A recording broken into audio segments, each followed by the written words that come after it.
नमस्कार दोस्तों, स्वागत है आप सभी का हमारे यूट्यूब चैनल जीटीएम क्लासेस में।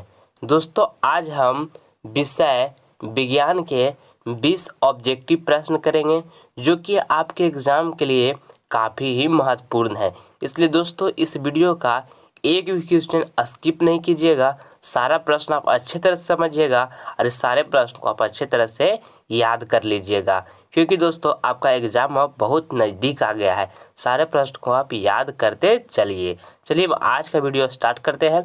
पहला प्रश्न आप देखिए, विभवांतर का एसआई मात्रक होता है। दोस्तों, इस प्रश्न में आपसे पूछ रहा है कि विभवांतर का एसआई मात्रक होता है तो बोल्ट होता है। हमारा राइट आंसर जो यहाँ होगा ऑप्शन नंबर सी हो जाएगा, बोल्ट। और देखिए जो वाट लिखा हुआ है फर्स्ट ऑप्शन में दोस्तों, इस शक्ति का एसआई मात्रक वाट होता है। ये सेकेंड ऑप्शन में लिखा हुआ एम्पियर, ये विद्युत धारा का एसआई मात्रक एम्पियर होता है। ये ओम जो लास्ट ऑप्शन में लिखा हुआ है दोस्तों, ये प्रतिरोध का एसआई मात्रक ओम होता है। ये चारों बातों को आप अच्छी तरह से याद कर लीजिएगा। अगला प्रश्न आप देखिए, दूसरा नंबर। सारे प्रश्न को आपको दोस्तों डिटेल से बताएंगे। आप पूरा वीडियो को अच्छी तरह से समझते चलिएगा। ये भी काफ़ी महत्वपूर्ण प्रश्न दोस्तों। इसमें आपसे पूछा गया है कि किस उपकरण में घन प्लस और ऋण माइनस का चिन्ह नहीं होता है। तो देखिए फर्स्ट ऑप्शन में लिखा हुआ एमीटर में, सेकेंड ऑप्शन में लिखा हुआ है कुंडली में, थर्ड ऑप्शन में लिखा हुआ है वोल्ट मीटर में और लास्ट में लिखा हुआ है विद्युत सेल में। तो दोस्तों किस उपकरण में यानी कि घन प्लस और माइनस ऋण का चिन्ह नहीं होता है? तो दोस्तों कुंडली में नहीं होता है। हमारा राइट आंसर ऑप्शन नंबर यहाँ पे बी हो जाएगा, कुंडली। अगला प्रश्न आप देखिए, तीसरा नंबर। ये प्रश्न भी दोस्तों काफ़ी महत्वपूर्ण है। इस प्रश्न में आपसे पूछा गया है कि प्रकाश के परावर्तन के कितने नियम होते हैं। दोस्तों प्रकाश के परावर्तन के 2 नियम होते हैं। हमारा राइट आंसर यहाँ पर ऑप्शन नंबर बी हो जाएगा। प्रकाश के कितने अपवर्तन के नियम होते हैं? 2। और दोस्तों अगर जो आपसे पूछे कि प्रकाश के अपवर्तन के कितने नियम होते हैं, तो प्रकाश के अपवर्तन के भी 2 ही नियम होते हैं। ये भी आप याद रखिएगा। अगला प्रश्न आप देखिए, चौथा नंबर। इसमें आपसे पूछा गया है कि 1 किलोवाट घंटा तुल्य है। तो 1 किलोवाट घंटा तुल्य है जो दोस्तों 3.6 इंटू 10 के पावर 6 जूल का। हमारा राइट आंसर ऑप्शन नंबर यहाँ पर बी हो जाएगा।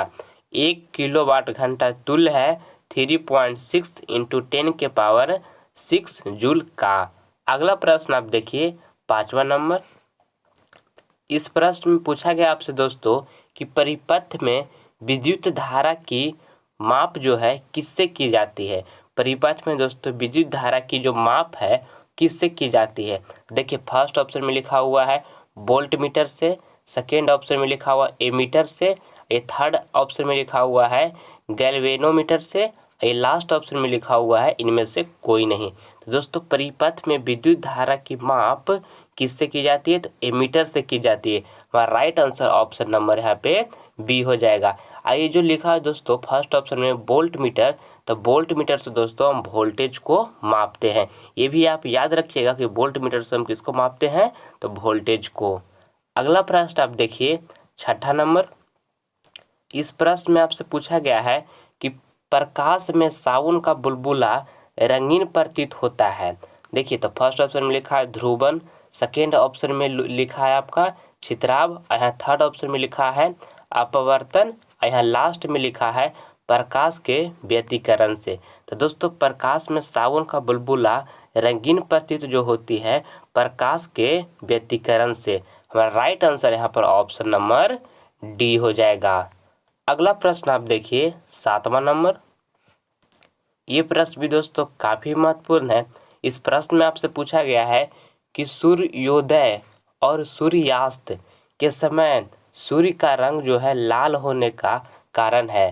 तो दोस्तों सूर्योदय और सूर्यास्त होने के समय सूर्य का जो रंग है लाल होने का कारण क्या है? तो ये परिकिरणन के कारण होता है दोस्तों। किसके कारण होता है? परिकिरणन का। इसलिए हमारा राइट आंसर यहाँ पर ऑप्शन नंबर सी हो जाएगा कि सूर्योदय और सूर्यास्त होने का सूर्य का रंग जो होता है लाल होने का कारण किनके कारण होता है? तो परिकिरणन के कारण होता है। अगला प्रश्न आप देखिए, आठवां नंबर। ये प्रश्न काफ़ी महत्वपूर्ण है दोस्तों। इस प्रश्न में आपसे पूछा गया है कि सर्च लाइट का परावर्तक सतह होता है। तो देखिए फर्स्ट ऑप्शन में लिखा है अवतल दर्पण, सेकेंड ऑप्शन में लिखा है उत्तल दर्पण, और यहाँ पे थर्ड में लिखा है समतल दर्पण, और लास्ट में लिखा है इनमें से कोई नहीं। तो सर्च लाइट का जो प्रवर्तक सतह होता है दोस्तों वह होता है अवतल दर्पण का। राइट आंसर यहाँ पर ऑप्शन नंबर ए हो जाएगा। और ये उत्तल दर्पण जो होता है दोस्तों इसको साइड मिरर में हम लोग उपयोग करते हैं उत्तल दर्पण को, ये भी आप याद रखिएगा। अगला प्रश्न आप देखिए 9 नंबर। इस प्रश्न में आपसे पूछा गया है कि घरों में विद्युत से दुर्घटना किसके कारण होती है। तो घरों में विद्युत का जो दुर्घटना होता है दोस्तों शॉर्ट सर्किट के कारण होती है, इसलिए हमारा यहाँ पर right answer option number B हो जाएगा, शॉर्ट सर्किट। अगला प्रश्न आप देखिए 10वां नंबर। ये भी प्रश्न दोस्तों काफ़ी महत्वपूर्ण है। इस प्रश्न में आपसे पूछा गया है कि प्रकाश की किरणें गमन करती है। तो प्रकाश की किरणें जो है दोस्तों गमन करती है तो सीधे रेखे में, या तो टेढ़ी रेखे में, या तो यहाँ पे लिखा हुआ है किसी भी दिशा में, और लास्ट में लिखा है इनमें से कोई नहीं। तो प्रकाश की किरणें गमन जो करती है दोस्तों वो सीधा रेखा में करती है। किस में करती है? सीधा रेखा में। इसलिए हमारे यहाँ पर right answer option number A हो जाएगा कि प्रकाश की किरणें गमन करती है तो सीधा रेखा में। अगला प्रश्न आप देखिए 11 नंबर। स्पेक्ट्रम में किस रंग की किरण का झुकाव अधिक होती है। दोस्तों इस प्रश्न में आपसे पूछ रहा है कि स्पेक्ट्रम में किस रंग की किरण का झुकाव अधिक होती है। तो जो अधिक होती है दोस्तों बैगनी में होती है। हमारा right answer option number D हो जाएगा। और दोस्तों आपसे क्वेश्चन इस तरह से पूछे कि स्पेक्ट्रम में किस रंग की किरण का झुकाव कम होती है, तो यहाँ पर अगर जो अधिक की जगह पर कम लिख देगा दोस्तों तो आपका राइट आंसर लाल हो जाएगा। पर यहाँ अधिक लिखा हुआ है कि स्पेक्ट्रम में किस रंग की किरण का झुकाव अधिक होती है, तो बैगनी की होती है। अगला प्रश्न देखने से पहले दोस्तों आपसे एक छोटी सी रिक्वेस्ट है कि अगर जो आप हमारे चैनल को सब्सक्राइब नहीं किए हैं तो आप सब्सक्राइब कर लें दोस्तों, क्योंकि सब्सक्राइब करने से आपको फ़ायदा क्या होगा कि मैं कोई भी वीडियो अपलोड करूंगा उसका नोटिफिकेशन सबसे पहले आप पर प्राप्त होगा और सबसे पहले आप ही उस वीडियो को देख पाइएगा। इसलिए अगर सब्सक्राइब नहीं किए हैं दोस्तों तो रेड बटन को दबाकर इस चैनल को आप सब्सक्राइब कर लें। चलिए आप देखिए 12वां प्रश्न मोस्ट इम्पॉर्टेंट प्रश्न है। इसमें पूछा गया आपसे कि काल्पनिक प्रतिबिंब होता है। तो काल्पनिक प्रतिबिंब होता है जो दोस्तों सीधा होता है या उल्टा होता है, या सीधा और उल्टा दोनों होता है, या इनमें से कोई नहीं। तो काल्पनिक प्रतिबिंब जो होता है दोस्तों सीधा होता है। हमारा right answer option number A हो जाएगा। और दोस्तों आपसे पूछे कि वास्तविक प्रतिबिंब होता है, तो वास्तविक प्रतिबिंब जो होता है उल्टा होता है। इस बात को भी आप याद रखिएगा। बाकी वास्तविक प्रतिबिंब कैसा होता है, तो उल्टा होता है। अगला प्रश्न आप देखिए 13 नंबर। इस प्रश्न में आपसे पूछा गया है कि विद्युत फ्यूज विद्युत धारा के किस प्रभाव पर कार्य करता है। तो देखिए विद्युत फ्यूज जो है दोस्तों विद्युत धारा के किस प्रभाव पर कार्य करता है, तो उष्मीय प्रभाव पर काम करता है। हमारा यहाँ राइट आंसर जो होगा ऑप्शन नंबर ए हमारा यहाँ राइट हो जाएगा, उष्मीय। अगला प्रश्न आप देखिए 14 नंबर। देखिए इस प्रश्न में आपसे पूछा गया है कि प्रतिरोध का एसआई मात्रक क्या होता है। तो प्रतिरोध का एसआई मात्रक क्या होता है दोस्तों, ओम होता है। हमारा राइट आंसर यहाँ पर क्या हो जाएगा, ऑप्शन नंबर डी। और जूल को जो होता है एसआई मात्रक दोस्तों, जूल जो है किसका एसआई मात्रक होता है, तो जूल जो है कार्य का एसआई मात्रक जो होता है दोस्तों वह जूल होता है। इस बात को भी आप याद रखिएगा कि कार्य का एसआई मात्रक जो होता है जूल होता है। और एम्पियर को हम बताए हैं अभी आपको कि विद्युत धारा का जो एसआई मात्रक होता है एम्पियर होता है, और ये जो वोल्ट होता है विभवांतर का एसआई मात्रक जो होता है वोल्ट होता है, और विद्युत धारा का एसआई मात्रक एम्पियर होता है। अगला प्रश्न आप देखिए 15 नंबर। ये प्रश्न भी दोस्तों काफ़ी महत्वपूर्ण है। इस प्रश्न में आपसे पूछा गया है कि निकट दृष्टि दोष दूर करने के लिए किस लेंस का व्यवहार होता है। दोस्तों निकट दृष्टि दूर करने के लिए हम किस लेंस का व्यवहार करते हैं, तो हम इसका जो लेंस का व्यवहार करते हैं दोस्तों वह हम अवतल लेंस का व्यवहार करते हैं। हमारा राइट आंसर यहाँ पर ऑप्शन नंबर बी हो जाएगा। और दोस्तों आपसे पूछे कि दूरदृष्टि, अगर जो पूछे कि दूरदृष्टि दोष को दूर करने के लिए किस लेंस का व्यवहार होता है, तो उत्तल लेंस हो जाएगा। मगर यहाँ पर निकट दृष्टि दोष का पूछा है तो हमारा यहाँ पर अवतल लेंस जो है बिल्कुल राइट है। अगला प्रश्न आप देखिए 16 नंबर। ये प्रश्न भी काफ़ी महत्वपूर्ण है दोस्तों। इस प्रश्न में आपसे पूछा गया है कि मानव नेत्र में किस प्रकार का लेंस पाया जाता है। तो देखिए फर्स्ट ऑप्शन में लिखा हुआ है उत्तल, सेकेंड ऑप्शन में लिखा हुआ है अवतल, और थर्ड ऑप्शन में लिखा हुआ है बेलनाकार, और लास्ट में लिखा हुआ है बाईफोकल। तो मानव नेत्र में दोस्तों किस प्रकार का लेंस पाया जाता है, तो उत्तल लेंस। हमारा right answer option number A हो जाएगा, उत्तल। अगला प्रश्न आप देखिए 17वां नंबर। बैटरी से किस प्रकार की धारा प्राप्त होती है।